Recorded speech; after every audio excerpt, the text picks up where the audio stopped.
എല്ലാവർക്കും നമസ്കാരം. ഇന്ന് നമുക്ക് A4 സൈസിൽ ഗ്രിഡ് മെത്തേഡിലൂടെ ഒരു പിക്ചർ എങ്ങനെ വരച്ചെടുക്കാമെന്ന് നോക്കാം.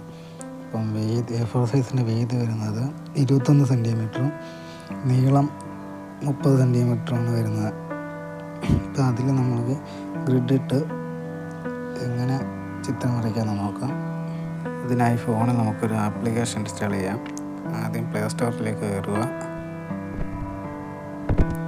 പ്ലേ സ്റ്റോറിൽ കയറി ഗ്രിഡ് മേക്കർ എന്ന് ടൈപ്പ് ചെയ്യുക.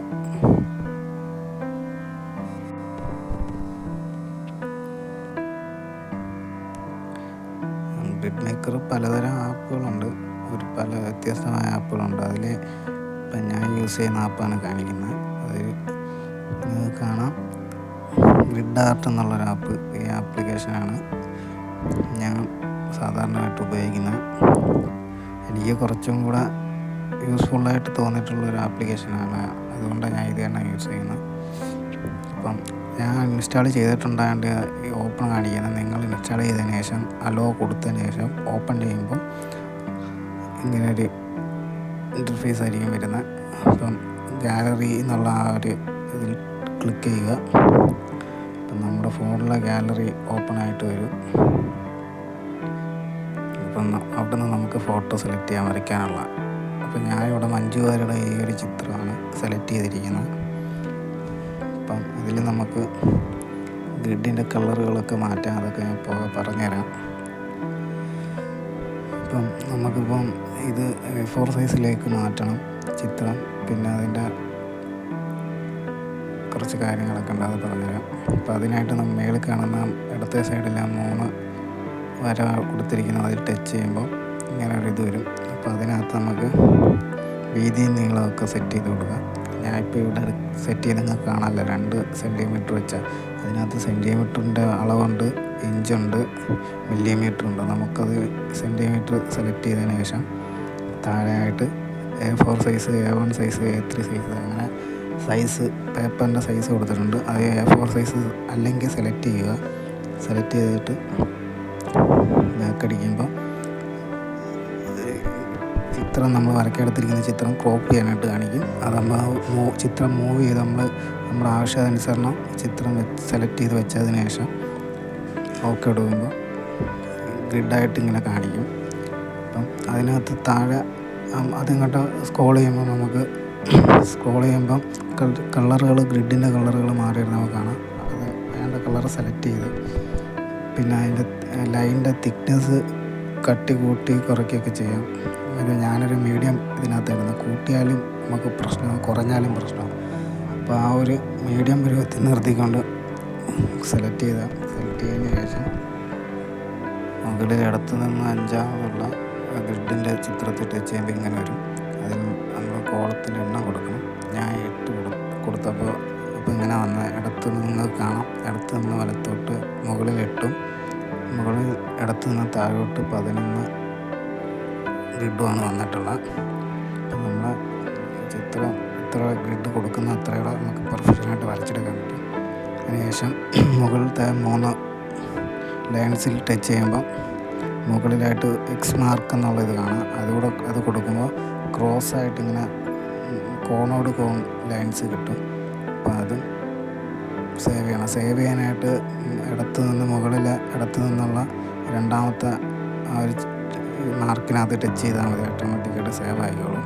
അപ്പം ഞാൻ അതും ചെയ്ത് കോണോടുള്ളതും സേവ് ചെയ്തിട്ടുണ്ട്. കോണോട് ലൈൻ കൊടുക്കാതുള്ള ഈ ഒരു ഗ്രിഡ് മാത്രമായിട്ടുള്ളതും ചെയ്തിട്ടുണ്ട്, സ്ക്വയറായിട്ടുള്ളത്. അപ്പം രണ്ടും നമുക്ക് ഉപകാരപ്പെടും. അതുകൊണ്ട് ഞാൻ അത് ചെയ്തെടുക്കുന്നു. അപ്പോൾ അത് ചെയ്തതിന് ശേഷം നമ്മൾ ബാക്ക് അടിച്ച് നമ്മുടെ ഫോണിലെ ഗാലറി ഓപ്പൺ ചെയ്യുമ്പോൾ നമ്മൾ ചിത്രം ഗ്രിഡിട്ട ചിത്രം കാണാൻ സാധിക്കും.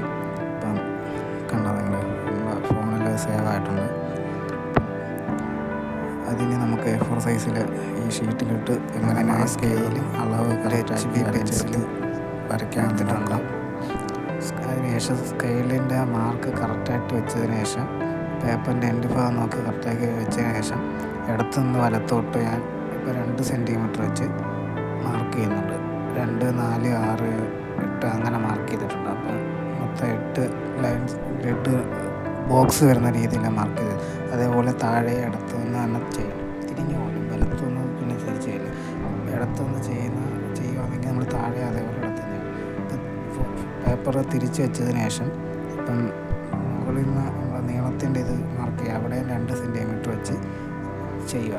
അപ്പം മൊത്തം ഇടത്തു നിന്ന് വലത്തോട്ട് വീതിയിൽ വരുന്നത് 8 ബോക്സും അതേപോലെ നീളത്തിൽ വരുന്നത് 11 ബോക്സാണ് നമ്മൾ ഫോട്ടോയെ ഗ്രിഡ് ഇട്ടെടുത്തത്. അപ്പോൾ അത് കണക്ക് നമ്മൾ മാർക്ക് ചെയ്തെടുക്കണം. അപ്പം നിങ്ങൾ ഗ്രിഡ് ഇടുമ്പോൾ നിങ്ങൾ ഒരു 10, ഞാൻ 8 കൊടുത്തത് നിങ്ങളൊരു 10 കൊടുത്താലും പ്രശ്നം വരത്തില്ല. അപ്പോൾ ഗ്രിഡ് ഇച്ചിരി ചെറുതാവും, ബോക്സ് ചെറുതാകുമ്പോൾ അതിനനുസരിച്ച് നിങ്ങൾക്ക് ലൈൻസ് ഇതിനകത്ത് പേപ്പറിനകത്ത് കൂടുതലും വരും. അപ്പം നിങ്ങൾ വരയ്ക്കുന്നത് കറക്റ്റായിട്ട് നിങ്ങൾക്ക് ഇച്ചിരി സമയമെടുത്ത് നോക്കി വരയ്ക്കാനും പറ്റും. അപ്പം മാർക്ക് ചെയ്തതിന് ശേഷം 4 സൈഡ് മാർക്ക് ചെയ്തതിന് ശേഷം സ്കെയിൽ കറക്റ്റായിട്ട് 2 മാർക്കും ലെവലാക്കി പിടിച്ചുകൊണ്ട് പ്രസ് ചെയ്ത് പിടിച്ച് സ്കെയിൽ നീങ്ങിപ്പോവാതെ നമ്മൾ പെൻസിലിന് ലൈന് വരയ്ക്കണം. വരയ്ക്കുമ്പോൾ നിങ്ങൾ ശ്രദ്ധിക്കണം, ലൈറ്റായിട്ട് വരച്ച് വിടാവുള്ളൂ പെൻസിൽ വെച്ച്. ഞാനിപ്പം വീഡിയോയിൽ കിട്ടാൻ വേണ്ടി മാത്രമാണ് ഇപ്പോൾ ഇത്തിരി ഡാർക്കായിട്ട് പ്രസ് ചെയ്ത് വരച്ചിരിക്കുന്നത്. മാക്സിമം എത്ര ലൈറ്റാക്കാൻ പറ്റും അത്ര ലൈറ്റാക്കിയ ലൈൻ ഇടാവുള്ളൂ. പിന്നെ അതിനുശേഷം നമ്പർ ഞാൻ 2 സൈഡിലോട്ട് എഴുതി ഇടുന്നുണ്ട്. ബോക്സിൻ്റെ മുകളിൽ നിന്ന് ഇടത്തു നിന്ന് വലത്തോട്ട് 1, 2, 8 വരെ എഴുതിയിട്ടുണ്ട്. ഇടത്തു നിന്ന് മുകളിൽ നിന്ന് താഴോട്ട് 1 തൊട്ട് 11 വരെ എഴുതിയിട്ടുണ്ട്. അതിനുശേഷം ഇപ്പം നമുക്ക് വരച്ചു തുടങ്ങാം. ഞാൻ ഫോണിലെ ആ പിക്ചറിനകത്ത് 6ൻ്റെ ബോക്സിൽ നിന്നാണ് തുടങ്ങിയിരിക്കുന്നത്. അപ്പം നമ്മളിപ്പോൾ വരയ്ക്കുന്ന ചിത്രത്തിനകത്ത് ബോക്സിനകത്ത് നിന്ന് ആ ബോക്സിൻ്റെ ഷേപ്പ് ഏത് മൂലയിൽ നിന്ന് ഏത് സൈഡിലോട്ട് പോയിട്ടുണ്ട്, ലൈൻസ് എങ്ങനെ പോയേക്കുന്നത്, അതിൻ്റെ കറക്റ്റായിട്ടുള്ള കാര്യങ്ങൾ ശ്രദ്ധിച്ചുകൊണ്ട് നമ്മൾ ഇപ്പം 6ൽ നിന്ന് 7 ബോക്സിനകത്ത് ആ ലൈൻസ് എങ്ങനെ കിടക്കുന്നത് അത് കൊണ്ടുവന്ന് 8ൻ്റെ ലൈനകത്ത് നിർത്തിയിട്ട് അവിടുന്ന് എങ്ങനെയാണ് പോയേക്കുന്നത് എന്നുള്ളത് കറക്റ്റായിട്ട് നോക്കി വരച്ചു. ഇപ്പം നമ്മൾ ഇടത്തെ സൈഡിലെ ഹെയറിൻ്റെ ഒരു വിധം വരച്ച് ഇപ്പം നെറ്റിയുടെ മുടിയുടെ ആ ഒരു ലൈനാണ് ഇപ്പം മാർക്ക് ചെയ്യുന്നത്. അപ്പം അതിപ്പം 4ൽ നിന്ന് 5 കയറി ആ ഒരു ലൈൻസ് തന്നെ വരച്ച് നമ്മൾ ക്ലിയറാക്കി എടുക്കുക. അപ്പം ബാക്കി നിങ്ങൾ കാണുക. ഞാൻ വീഡിയോയുടെ ഒരു സ്വല്പം ടൈമിങ് കൂടുതലാണ്. അപ്പം കുറയാൻ വേണ്ടി ഞാൻ ചെറുതായിട്ടൊക്കെ എഡിറ്റിങ്ങിനകത്ത് ഇച്ചിരി സ്വല്പം സ്പീഡും ഇച്ചിരി ഇതൊക്കെ ചെയ്തിട്ടുണ്ട്. അപ്പോൾ അത് കറക്റ്റായിട്ട് പറയുന്ന കാര്യങ്ങളെല്ലാം കറക്റ്റായിട്ട് ശ്രദ്ധിച്ച് നിങ്ങൾ ചെയ്യുകയാണെങ്കിൽ ഡ്രോയിങ് താല്പര്യമുള്ളവർക്കും ബിഗിനേഴ്സായിട്ട് ഇപ്പോൾ ചെയ്ത് തുടങ്ങിയിട്ടുള്ളവർക്കും ഒക്കെ എന്നെ കൊണ്ട് വരയ്ക്കാൻ പറ്റുന്നില്ലല്ലോ എന്നുള്ള ചിന്തയുള്ള ആൾക്കാർക്കും എല്ലാവർക്കും ഉപകാരപ്പെടാൻ വേണ്ടിയാണ് ഞാൻ ഈ വീഡിയോ ചെയ്യുന്നത്. അപ്പം ഗ്രിഡ് ഉപയോഗിച്ച് എങ്ങനെ വരയ്ക്കാമെന്ന് നിങ്ങൾ ഈ വീഡിയോ ഫുള്ള് കണ്ട് മനസ്സിലാക്കണം. അത് തന്നെയല്ല, ഞാനിത് ആദ്യമായിട്ടാണ് ചാനലിനകത്ത് ഷോർട്ട് വീഡിയോസൊക്കെ ചെയ്തിട്ടുണ്ടെങ്കിലും വോയിസോടെ കൂടി ചെയ്യുന്നത്. ക്യാമറയ്ക്ക് മുന്നേയുള്ള ഒരു വന്ന് ചെയ്യാനുള്ള ഒരു മടി ഉണ്ട്, ഒരു എല്ലാവർക്കും ഉള്ളതുപോലുള്ളൊരു എലിഫ്യത ഉണ്ടല്ലോ, ആ ഒരു സംഭവമുണ്ട്. അത് ഇത്ര നാളല്ലാതെ വോയിസ് കൊടുക്കാതെയും ക്യാമറയ്ക്ക് മുമ്പ് വരാതൊക്കെ ചെയ്തിരുന്നത്. ഒരു വീഡിയോയിൽ എവിടെയോ ഞാൻ ക്യാമറയുടെ ഒരു ഷോട്ടിനകത്ത് അവിടെ ചെയ്തിട്ടുണ്ട്. അപ്പോൾ നിങ്ങൾ ഈ വീഡിയോസ് ഇതിൻ്റെ ആദ്യമായിട്ടുള്ളത് ഓഡിയോ ചെയ്യുന്ന വീഡിയോ ആണിത്. അപ്പോൾ നിങ്ങൾക്ക് വീഡിയോ ഉപകാരപ്പെടുകയാണെങ്കിൽ നിങ്ങൾ ചാനലൊന്ന് സബ്സ്ക്രൈബ് ചെയ്യണം, വീഡിയോ ലൈക്ക് ചെയ്യണം. പിന്നെ നിങ്ങളെ അഭിപ്രായങ്ങളൊക്കെ കമൻ്റായിട്ട് അറിയിക്കണം. നിങ്ങളുടെ സപ്പോർട്ട് ഉണ്ടെങ്കിൽ മാത്രമല്ലേ എനിക്കിനി ആൾക്കാർക്ക് ഇഷ്ടപ്പെടുന്നുണ്ട്, വീഡിയോ കാണാൻ അവർക്ക് ഉപകാരപ്പെടുന്നുണ്ട്.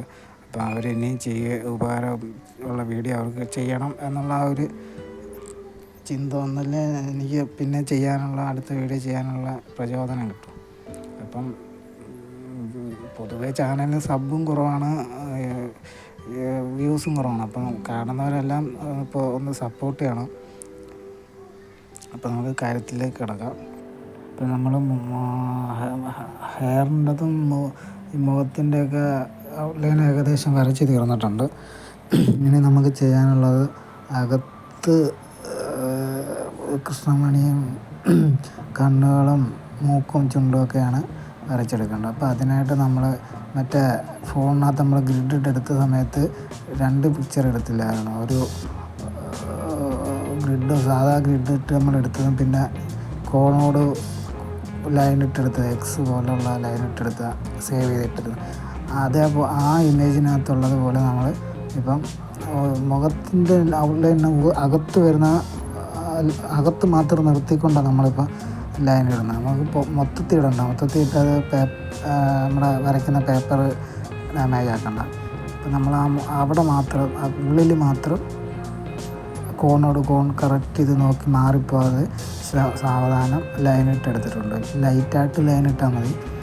നമ്മൾ സമയമെടുത്ത് പതുക്കെ നോക്കി സ്കെയിൽ കറക്റ്റാക്കി എല്ലാ ലൈനും ഒരേ കണക്ക് വെച്ച് മൂല കറക്റ്റാക്കി വെച്ചിട്ട് ലൈനിട്ടെടുക്കണം. അപ്പോൾ അതിന് ശേഷം നമ്മൾ ലൈനകത്ത് ഇവിടെ നിന്ന് തുടങ്ങുന്ന, ഞാനിപ്പോൾ തുടങ്ങുന്നത് പുരികത്തിൻ്റെ ഇടത് സൈഡിലെ പുരികത്തിൻ്റെ ഇതിൽ നിന്ന് സ്റ്റാർട്ട് ചെയ്തിട്ടുണ്ട്. അതിനകത്ത് ഇങ്ങനെ ചെയ്യുമ്പോൾ കോണോടിട്ട് ലൈനിട്ടിട്ടുള്ള ചെയ്യുമ്പോഴുള്ള പ്രത്യേകത എന്ന് വെച്ചാൽ നമുക്ക് അതിനുള്ളിലുള്ള ഇപ്പം നമ്മൾ ബോക്സായിട്ട് തിരിച്ച് ചെയ്യുന്നതിനെക്കാട്ടി കുറച്ചും കൂടെ നമുക്ക് ഡീറ്റെയിൽ ആയിട്ട് ആ ലൈൻസ് വരച്ചെടുക്കാൻ പറ്റും. അപ്പം ഒരുപാട് ആർട്ടിസ്റ്റുകൾ ഉപയോഗിക്കുന്നൊരു രീതിയാണ്. എന്നാലും ഇച്ചിരി കൂടെ നമുക്ക് ആ ഒരു നോക്കി ഷാർപ്പിങ് ചെയ്ത് നമുക്ക് ബുദ്ധിമുട്ടില്ലാതെ വരച്ച് എടുക്കാൻ പറ്റും ഷാർപ്പായിട്ട്. ഇപ്പം ഞാൻ ഒരു പുരികം വരച്ച് നെറ്റിയിലുള്ള പൊട്ടും ചെറുതായിട്ടൊന്ന് മാർക്ക് ചെയ്തതിന് ശേഷം രണ്ടാമത് പുരികം വരച്ച് തുടങ്ങിയിട്ടുണ്ട്. അപ്പം നമുക്ക് മാക്സിമം ഇറേസർ ഉപയോഗിക്കാതിരിക്കാൻ നമ്മൾ ശ്രമിക്കണം. ഇറേസർ എപ്പോഴും കയ്യെത്തും ദൂരത്തുണ്ടാവണം. കരഞ്ഞാൽ തെറ്റുകൾ പറ്റുമ്പം പറ്റണമല്ല, തെറ്റിൽ നിന്നല്ലേ നമ്മൾ ശരിയിലേക്ക് എത്തുകയുള്ളൂ. അല്ലാതെ ഒരിക്കലും നേരിട്ട് നമ്മൾ ശരിയിലേക്ക് ചെല്ലുന്നില്ല. നമ്മൾ പാഠങ്ങളെല്ലാം പഠിച്ച് അതിൻ്റെ രീതിയിലുള്ള തെറ്റുകൾ പറ്റി അത് ശരിയാക്കിയാലേ നമ്മൾ ശരിയിലേക്ക് എത്തും. അപ്പം നമ്മളിപ്പം വരയ്ക്കുമ്പം ആദ്യം തന്നെ അത് കറക്റ്റ് ആവണമെന്നില്ല തിരിച്ച് മടിച്ച് നമ്മൾ കളഞ്ഞിട്ട് പോകാൻ പാടില്ല. നമ്മളത് വീണ്ടും ശ്രമിച്ചുകൊണ്ടേ ഇരിക്കുമ്പം അത് കറക്റ്റാവും. നമ്മൾ ഒരു 2-3 പേപ്പറിനകത്ത് ഇട്ടിട്ട് വരച്ചിട്ട് കറക്റ്റ് ആവണില്ല, പേപ്പർ തിരിച്ച് വെച്ച് അപ്പുറത്തെ സൈഡുണ്ടല്ലോ, ഒരു സൈഡ് മാത്രമല്ല ആ സൈഡ് ചെയ്യുക. ആ സൈഡ് കറക്റ്റ് ആയില്ലെങ്കിൽ അതെടുത്ത് മാറ്റുക, അടുത്ത പേപ്പർ എടുക്കുക, ഗ്രിഡ് ഇടുക, വരയ്ക്കുക. നിങ്ങൾ ആദ്യം മാക്സിമം നമ്മൾ സാധാ A4 സൈസ് കടയിൽ നിന്ന് മേടിക്കുന്ന പേപ്പർ ഷീറ്റ് ഉണ്ടല്ലോ, നമ്മൾ എക്സാമിനൊക്കെ ഉപയോഗിക്കുന്ന ഷീറ്റായാലും ഇച്ചിരി കട്ടിയുള്ള ഷീറ്റ് നോക്കി മേടിച്ചിട്ട് ചെയ്ത് ശീലിച്ചാൽ മതി. ഇച്ചിരി കുറച്ച് പഠിച്ചതിന് ശേഷം ഗ്രിഡ് കറക്റ്റായിട്ട് ഇട്ട് തുടങ്ങി പഠിച്ചതിന് ശേഷം അളവെല്ലാം കറക്റ്റാക്കി ചെയ്യുമെന്ന് തോന്നുമ്പം നിങ്ങൾക്കായിട്ടൊരു ധൈര്യം വരുമല്ലോ. ഇപ്പം ഗ്രിഡിടാൻ പഠിച്ച് എന്നെക്കൊണ്ട് സാധിക്കുക എന്നുള്ള ഒരു ഇത് വരുമ്പോൾ അടുത്ത് നമ്മൾ പേപ്പറിലേക്ക് പോയാൽ മതി. ഡ്രോയിങ് ഷീറ്റുണ്ട്, ഒരുപാട് സൈസ് ഡ്രോയിങ് ഷീറ്റുകളുണ്ടല്ലോ. അപ്പം ഞാനിപ്പോൾ ഇത് ചെയ്യുന്നത് GSM കൂടിയ 210 GSMൻ്റെ ഷീറ്റാണ്. അത് ഇപ്പം തുടക്കക്കാർ ഉപയോഗിക്കണമെന്നില്ല. ഡ്രോയിങ് ബുക്കുകൾ മേടിക്കാൻ കിട്ടും. അതിനകത്ത് നമ്മൾ ട്രൈ ചെയ്താൽ മതി തുടക്കത്തിൽ. പിന്നിപ്പോൾ നമ്മൾ കാശ് കൊടുത്ത് ഇതിനൊക്കെ ഷീറ്റ് കാശ് കൊടുത്ത് മേടിച്ച് നമ്മൾ ചെയ്യേണ്ട കാര്യമില്ല. ഇതിപ്പോൾ ഞാൻ ഉപയോഗിക്കുന്ന ഐവറി ഷീറ്റ് 210 GSMൻ്റെ ഡ്രോയിങ്ങിൽ ഉപയോഗിക്കുന്ന ഷീറ്റ് തന്നെയാണ് നമ്മൾ ഉപയോഗിക്കണം. അപ്പം അതിൻ്റെ ആവശ്യം തുടക്കക്കാർ ചെയ്യേണ്ട കാര്യമില്ല. ഞാൻ പറഞ്ഞ പോലെ എക്സാമിന് ഉപയോഗിക്കുന്ന ഷീറ്റ് മേടിച്ച് നിങ്ങളൊരു ഗ്രിഡിട്ട് ചെയ്ത് ശീലിച്ച് കുറച്ചൊന്ന് പഠിക്കണം. പഠിച്ചതിന് ശേഷം നമ്മൾക്ക് പറ്റുമെന്നുള്ളത് തോന്നിക്കഴിയുമ്പോൾ പിന്നെ നമുക്ക് മറ്റേ പേപ്പറിലേക്ക് ഡ്രോയിങ് ഷീറ്റിലേക്കൊക്കെ മാറാം. ഇപ്പം ഞാനിപ്പോൾ അടുത്ത സൈഡിലെ ഒരുവിധം വരച്ചെടുത്ത് അതിനുശേഷം വലത്തെ സൈഡിലെ ഒരുവിധം വരച്ച് ഇപ്പം മൂക്കും ചുണ്ടും എല്ലാം ഞാൻ ഏകദേശം ഒന്ന് വരച്ച് കറക്റ്റാക്കിയിട്ടുണ്ട്. അപ്പം അതേപോലെ തന്നെ നിങ്ങൾ ഈ ചിത്രം തന്നെ ആവണമെന്നില്ലല്ലോ വരയ്ക്കുന്നത്. നിങ്ങളിപ്പോൾ വരയ്ക്കാൻ യൂസ് ചെയ്യാൻ പോകുന്ന ചിത്രം ചിലപ്പോൾ മറ്റ് വേറെ ചിത്രങ്ങളായിരിക്കാം, വേറെ നടിമാരുടെ ആയിരിക്കാം, നടന്മാരുടെ ആയിരിക്കാം, ക്രിക്കറ്റ് കളിക്കാരുടെ ആവാം, അല്ലെങ്കിൽ ആരുടെ ആവാം. നിങ്ങൾ സെലക്ട് ചെയ്യുന്ന ചിത്രവും ഇതേ മെത്തേഡിൽ തന്നെ ഗ്രിഡ് ഇട്ടെടുത്തതിന് ശേഷം അതിൻ്റെ ഇതിനകത്ത് നമ്മൾ ഗ്രിഡ് ഇട്ടേക്കുന്ന കോളത്തിനകത്ത് വരുന്ന എങ്ങനെ ഏതൊക്കെ ഷേപ്പിലാണ് വരുന്നതെന്നുള്ളത് കറക്റ്റായിട്ട് നോക്കി വരച്ചെടുക്കാൻ ശ്രമിക്കണം. ഒരു വട്ടം ശ്രമിച്ച് കഴിഞ്ഞാൽ നേരത്തെ പറഞ്ഞ പോലെ ഒരു വട്ടം ശ്രമിച്ചിട്ട് പറ്റിയില്ല എന്ന് പറഞ്ഞാൽ ആ ചിത്രം മാറ്റരുത് ഒരിക്കലും. അങ്ങനെ നമ്മൾ ചെയ്യരുത്. ഒരു വട്ടം ചെയ്ത് നമ്മൾ അത് ശരിയായില്ലെന്നുണ്ടെങ്കിൽ അടുത്ത ഷീറ്റ് എടുക്കുക, അടുത്ത ഗ്രിഡ് ഇടുക, അതേ സെയിം ചിത്രം തന്നെ വരയ്ക്കുക. വരച്ച് 2, 3, 4, 5 എത്ര വട്ടം ആവുന്ന അതിനനുസരിച്ച് അത്രയും നിങ്ങളിലൊക്കെ അതിനുള്ള ഇത് ഓട്ടോമാറ്റിക്കായിട്ട് എത്തിക്കൊണ്ടിരിക്കും. അപ്പം നിങ്ങളത് കറക്റ്റാക്കി ചെയ്ത് പോയാൽ മാത്രം മതി. മടി കാണിക്കരുത്. മടി കാണിച്ചാൽ അവിടെ വച്ച് പോകും. പിന്നെ കുറച്ച് വരയ്ക്കുമ്പോൾ നിങ്ങൾക്ക് ബോറടിക്കുന്നു എന്ന് തോന്നുകയാണെന്നുണ്ടെങ്കിൽ പിന്നെ ചെയ്യാനും നിൽക്കരുത്. പിന്നെ അത് ചെയ്താൽ ബോറടിച്ചുകൊണ്ടിരുന്ന് ചെയ്ത് കഴിഞ്ഞാൽ അത് ചിത്രം വേറെയൊക്കെ ആയിപ്പോകും. നമ്മൾ അങ്ങനെ ചെയ്യാൻ പാടില്ല. മുഷിവ് തോന്നുമ്പോൾ നമ്മളത് ഒരു 10 മിനിറ്റ് അവിടെ വച്ചിട്ട് മാറി നിന്ന് ചിത്രത്തെ ഒന്ന് നോക്കുക, അല്ലെങ്കിൽ നമ്മൾ വേറെ എന്തെങ്കിലുമൊക്കെ കാര്യങ്ങളൊക്കെ ചെയ്തതിന് ശേഷം വന്നൊന്ന് കറങ്ങി തിരിഞ്ഞിട്ട് വന്നൊന്ന് നമ്മൾ ചിത്രം എടുത്തിട്ട് നോക്കുമ്പോൾ നമുക്കതിൻ്റെ വരച്ചതും മറ്റേതും കൂടെ കമ്പയർ ചെയ്ത് നോക്കുമ്പോൾ നമുക്ക് അതിൻ്റെ മിസ്റ്റേക്ക് എവിടെയൊക്കെ എന്തെങ്കിലും ഉണ്ടെങ്കിൽ നമ്മളെ കണ്ണിൽ പെട്ടെന്ന് കാണും. മറ്റേ നമ്മൾ വരച്ചുകൊണ്ട് ഇങ്ങനെ ഇരുന്ന് നോക്കുന്ന സമയത്ത് കാണുന്നതിനും കാട്ടി കുറച്ച് നേരം നമ്മൾ മാറി നിന്ന് പിന്നെ എന്നിട്ട് നമ്മൾ ആ ഫോട്ടോസ് എടുത്തിരിക്കുമ്പോൾ നമ്മൾ വരച്ചതിനകത്ത് എന്തെല്ലാം തെറ്റുകൾ വന്നിട്ടുണ്ട്, മാറ്റങ്ങൾ എവിടെയൊക്കെ വരുത്തണം എന്നൊക്കെ ഉള്ളത് നമ്മുടെ കണ്ണിൽ യാദൃച്ഛയായിട്ട് അത് കണ്ണിൽ കാണും. അപ്പം നമ്മളത് കറക്റ്റാക്കി ക്ലിയറാക്കി പോയി വരച്ച് ശരിയാണ്. ഇപ്പം ഞാനിപ്പോൾ ഇവിടെ മുഖവും കണ്ണും എല്ലാം വരച്ച് കംപ്ലീറ്റ് ആക്കിയതിന് ശേഷം ഇപ്പം ആ കഴുത്തിൻ്റെ ഭാഗം വരച്ച് ഏകദേശം തീരാറായി. ഇപ്പം ഞാൻ പറഞ്ഞല്ലോ, നിങ്ങൾ ഈ ചിത്രം തന്നെ ആയിരിക്കത്തില്ലല്ലോ വരയ്ക്കുന്നത്. ഇത് തന്നെ എടുക്കണമെന്നില്ലല്ലോ. വേറെ ചിത്രങ്ങൾ നിങ്ങൾക്ക് ഇഷ്ടമുള്ള നടിയാവാം, അങ്ങനെ നിങ്ങൾ ഇഷ്ടമുള്ളൊരു ഫോട്ടോ ആവാം, അല്ലെങ്കിൽ നിങ്ങളുടെ തന്നെ ഫോട്ടോ ആവാം. അങ്ങനെ പലരുടെ ഇഷ്ടങ്ങൾ പലതല്ലേ. അപ്പം അതേപോലെ ഏത് ചിത്രം എടുത്താലും ഞാൻ പറഞ്ഞ പോലെ നിങ്ങൾ ഇതിൻ്റെ ഞാനിപ്പോൾ കാണിച്ചു തരുന്ന ഇതിൻ്റെ ഇതേ ക്രമത്തിൽ ആ ചിത്രത്തിലെയും ഗ്രിഡ് എടുത്ത് ചെയ്ത് വരച്ച് പഠിക്കാൻ ശ്രമിക്കുക. അപ്പം മഞ്ജു വാര്യരുടെ ഔട്ട്ലൈൻ നമ്മൾ ഏകദേശം കംപ്ലീറ്റ് ആവാറായി. ഇനി ഇത് ഷെയ്ഡ് ചെയ്യുന്ന വീഡിയോ നിങ്ങൾക്ക് വേണമെന്നുണ്ടെന്നുണ്ടെങ്കിൽ കാണണം എന്നുള്ള താല്പര്യമുള്ളവർ കമൻറ്റിലൂടെ ഒന്ന് അറിയിക്കണം. എന്നിട്ട് വേണം അത് ചെയ്യണോ വേണ്ടതെന്നൊന്ന് നോക്കാം. അപ്പം ആൾക്കാർ കാണാനില്ലെങ്കിൽ പിന്നെ നമ്മളിത് ചെയ്തുകൊണ്ട് കാര്യമില്ലല്ലോ.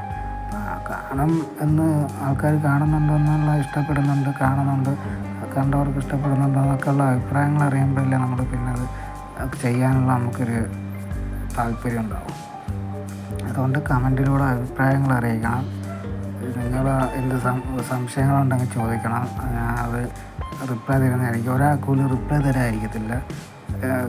കറക്റ്റായിട്ടുള്ള സംശയങ്ങൾ ചോദിച്ചാൽ മതി. എന്നൊക്കെ അറിയാവുന്ന കാര്യങ്ങളാണെന്നുണ്ടെങ്കിൽ ഞാൻ തീർച്ചയായിട്ടും നിങ്ങൾക്ക് റിപ്ലൈ തരുന്നതായിരിക്കും. അപ്പോൾ പിന്നെ ഞാൻ അങ്ങനെ നമ്മൾ ആർട്ടായിട്ട് പഠിച്ചിട്ടൊന്നുമില്ല. നമ്മൾ പ്രാക്ടീസിലൂടെ തന്നെ വരയ്ക്കുന്ന ഒരാൾ തന്നെ, വ്യക്തി തന്നെ. അപ്പം ഞാൻ പറഞ്ഞാൽ നമ്മൾ പ്രാക്ടീസാണ് മെയിനായിട്ട് നമുക്ക് വേണ്ടത്. നമ്മൾ ഏത് ചിത്രം കണ്ടാലും പേടിക്കാതെ ഇത് വരയ്ക്കാൻ എന്നെക്കൊണ്ട് പറ്റത്തില്ല എന്ന് വെച്ച് മാറ്റി വെക്കാതെ നമ്മളത് വരച്ച് കറക്റ്റായില്ലെങ്കിൽ അന്നേരം അടുത്ത് മാറ്റിയിട്ട് വേറെ പണി നീ എന്നെക്കൊണ്ടൊന്നും വയ്യാന്നൊന്നും പറയരുത്. വരയ്ക്കോ പ്രാക്ടീസ്. ഇപ്പം ഞാനത് വരച്ച് ഔട്ട്ലൈനെല്ലാം വരച്ചിട്ടതിന് ശേഷം ഗ്രിഡെല്ലാം വായിച്ച് ഒന്നുകൂടെ ക്യാമറ കിട്ടാൻ വേണ്ടി ഒന്നുകൂടെ ഡാർക്കാക്കി ഔട്ട്ലൈനെല്ലാം ഒന്നുകൂടെ ക്ലിയറാക്കി വരച്ചെടുത്തിട്ടുള്ള പോർഷനായിപ്പോൾ നിങ്ങൾ കാണണം. ഇനി ഇത് നമുക്ക് മഞ്ജു വാര്യരുടെ ഒരു ചിത്രത്തിനകത്തുള്ള അതേപോലെ ഷെയ്ഡ് ലൈറ്റ് ഡാർക്ക് ഒക്കെ ഷെയ്ഡാക്കിയിട്ട് കൊടുത്ത് കൃഷ്ണമണിയും കണ്ണും പിരിവും എല്ലാം വരച്ചെടുത്ത് ഷെയ്ഡ് ചെയ്തെടുക്കണം. അതിപ്പോൾ ഞാൻ ഈ വീഡിയോയിൽ ഉൾപ്പെടുത്തുന്നില്ല. ഇത് ഔട്ട്ലൈൻ എങ്ങനെ ചെയ്യാമെന്നുള്ളതിൻ്റെ വീഡിയോ മാത്രമായതുകൊണ്ട് ഇത് ചെയ്യുന്നില്ല. ഷെയ്ഡ് ചെയ്യുന്ന വീഡിയോ കാണുന്നതുകൊണ്ട് കമൻ്റായിട്ട് അറിയിക്കുക. ഇപ്പം നമ്മുടെ കയ്യിലുള്ള പെൻസിലും ഒക്കെ വെച്ച് നമുക്ക് എങ്ങനെ ഷെയ്ഡ് ചെയ്തെടുക്കാം എന്നുള്ള ഇത് വീഡിയോ ആയിട്ട് ഞാൻ ചെയ്യാം. അപ്പം നിങ്ങൾ വരയ്ക്കാൻ താല്പര്യമുള്ള ഫ്രണ്ട്സിനും വീഡിയോ ഷെയർ ചെയ്യുക. അപ്പോൾ എല്ലാവർക്കും നന്ദി. വീണ്ടും കാണാം.